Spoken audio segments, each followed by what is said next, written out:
Gracias, amables oyentes, porque está con nosotros en su programa Diálogo Bíblico. Estamos junto al pastor Horacio Rodríguez, que les habla Raúl Medina. Les saludo cariñosamente con un gran abrazo, deseando que el Señor le bendiga. Bueno, miramos un poco qué es lo que esta creación a la imagen de Dios, lo analizamos.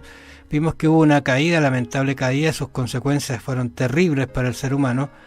Luego miramos la enemistad que se produjo y que aparece lógicamente la limpieza, la expiación por medio de Jesucristo, y solamente que en Jesús hay restauración de la raza humana. Y ahora, como miembro quizás de una entidad, de una iglesia, de alguna agrupación religiosa, ¿cuál es nuestro papel, nuestra función restauradora de este grupo? Bueno, tenemos que considerar de que, si bien es cierto, es Cristo el que restaura todo, en Cristo encontramos la salvación, en Cristo, Cristo es todo para nosotros. Sin embargo, hay personas que no lo saben, y nosotros tenemos la obligación de llevarles este conocimiento a ellos.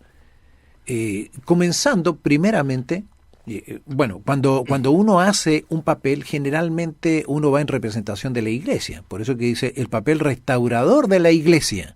No es toda la iglesia la que va, es una persona. Y ahí hay una tremenda responsabilidad de nosotros, porque recordemos que cuando nosotros hacemos algo o dejamos de hacer, hay personas que dicen, la iglesia tanto hizo esto, o me hizo esto, o son así, o no hacen nada, en fin. Pero hablan de la iglesia, no hablan de nosotros específicamente. Entonces tenemos una tremenda responsabilidad allí. Es un gran privilegio estar en la iglesia, pero una gran responsabilidad también. Aquí en Marcos 2, 1 al 12, léaselo con mucha calma, hay un relato en el cual se expresa la función restauradora de la iglesia. Y yo recuerdo que Jesús, cuando fue por los caminos, se encontró con personas, con ciegos, con, mudos, Él los sanó, pero aquí aparece una intervención de personas llevando a alguien doliente a la iglesia. Entró Jesús, dice, en Capernaum, después de algunos días, y se oyó que estaba en una casa. E inmediatamente se juntaron muchos, de manera que ya no cabían ni aún a la puerta, y les predicaba la palabra. O sea, estaba lleno de personas tratando de escuchar, y quizás con sus dolencias. Por todos lados. Y entonces aparecen aquí, fíjate, la función de alguna manera de la iglesia. Entonces vinieron a él unos trayendo un paralítico que era cargado por cuatro personas, llevando a este hombre. Algunos relatan que este hombre quizás había perdido la fe, le habrían hablado quizás de Jesús, pero solo no podía ir. ¿Te fijas? Porque un paralítico no puede caminar, a no ser que Jesús vaya. Pero fíjate, se usa ahora estas 4 personas. Y se encontraron con un problema. Y como no podían acercarse a él a causa de la multitud, descubrieron el techo de donde estaba, y haciendo una abertura bajaron el lecho en que yacía el paralítico. O sea, hicieron varias cosas. Claro que sí. Lo llevaron, ¿no es cierto? Yo creo que también hasta lo convencieron. Vamos, si Jesús te puede sanar, Él es la única solución, Él te va a restaurar.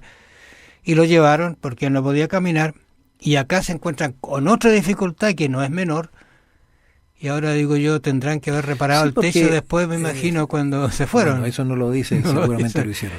El caso es que ellos, cuando llegaron ahí, no podían entrar, y me imagino todos los que estaban ahí querían escuchar. Nadie quería ceder su lugar, todos estaban pendientes de lo que decía Jesús. Así que no les quedó más que subir al terrado y hacer un hoyo ahí, no sé, y bajar el enfermo. Y dice el verso 5 del capítulo 2 de Marcos: al ver Jesús la fe de ellos, dijo al paralítico: hijo, tus pecados te son perdonados. Estaban allí sentados algunos de los escribas, los cuales cavilaban en sus corazones: ¿por qué habla este así? Blasfemia dice. ¿Quién puede perdonar pecados sino solo Dios? Y sabes, tenía toda la razón del mundo cuando ellos estaban diciendo esto, salvo por un detalle, que Jesús era Dios. Si no hubiese sido Dios Jesús, si uno de nosotros dijera eso, si yo dijera eso, mira, Raúl, tus pecados te son perdonados, bueno, ahí estoy cometiendo una blasfemia. Yo no puedo perdonar pecados. Solo Jesús. Bueno, ahora en esta restauración, fíjate, el texto que tú leíste, Me parece interesante porque dice, al ver Jesús la fe de ellos, no se dirige al paralítico, ¿eh? Después va a solucionar el problema al paralítico, pero vio Jesús la fe de ellos.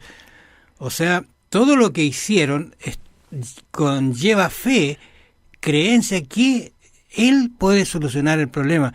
Y se lo depositan a los pies de Jesús y se lo llevaron de la manera que pudieron, salvando obstáculos como los que habían, y llegaron con Él. Y luego se produce toda esta explicación que hay acá acerca de si perdonan o pecado, y entonces Jesús termina diciendo, mira, para que sepas que yo soy Dios, soy el Mesías, soy el restaurador, y le hace una preguntita antes que los deja perplejos.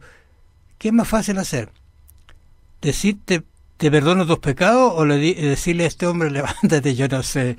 Esa fue una pregunta que no tuvo respuesta. Claro, era más fácil decir en ese caso. Seguramente lo más fácil era decir tus pecados te son perdonados. Iban a decir tus pecados te son perdonados porque no había, dime tú, si yo te perdono los pecados, ¿cómo sabes tú si los pecados realmente fueron perdonados o no? Tienes que creer solamente. Pero aquí aparece Pero algo ahí concreto. él le dice, claro, ahí le dice, para que sepas que el Hijo del Hombre tiene potestad de perdonar pecados, a ti te digo, levántate, toma tu lecho y vete. Y fue lo que el hombre hizo. Quiere decir entonces que las dos cosas funcionaba con el Señor. El Señor le perdonó los pecados y también los restauró. No aparece en la Escritura en realidad, pero voy a decirle lo que estoy pensando. Si Dios solo se hubiese quedado con perdonar los pecados a ese hombre y no lo hubiese sanado, aún habría sido feliz. Pero Dios siempre hace las cosas completas. De todas maneras. Y siempre va más allá de lo que se pide. Él vino por su salud, pero Dios le dio lo que primero él necesitaba, el perdón de los pecados. Yo creo que después se sintió realmente una persona feliz. Y ahora sí que le dieron paso para salir caminando y volverse a su casa completamente sano.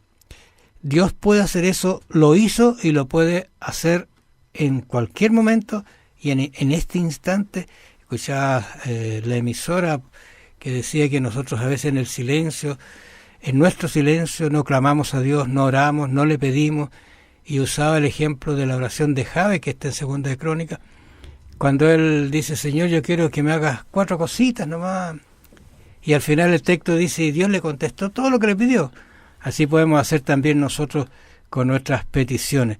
Ahora, el ladrón no viene para hurtar y matar y destruir. Yo he venido, o sea, el ladrón no viene sino para hurtar y matar y destruir. Yo he venido para que tengan vida y para que la tengan en abundancia. Esto yo creo que hay que tomarlo muy en serio porque Jesús es sinceramente un restaurador. Personas que ayer las vimos de una manera y hoy día las vemos con un cambio extraordinario en sus vidas, en su papel, en su cuidado, en su aseo, en su mostrarse, en su familia, con sus hijos. ¿Qué hace eso? Eso lo hace justamente el restaurador, que es Cristo Jesús, y eso tenemos que comunicarlo a la gente, al mundo. Gracias por su atención, amables oyentes. Nos encontramos mañana. Bendiciones. La Iglesia es llamada a participar con Cristo en llevar a la gente a una restauración física, mental y espiritual de la imagen de Dios en ellos. Piénselo. Que el Señor le bendiga. Será hasta mañana.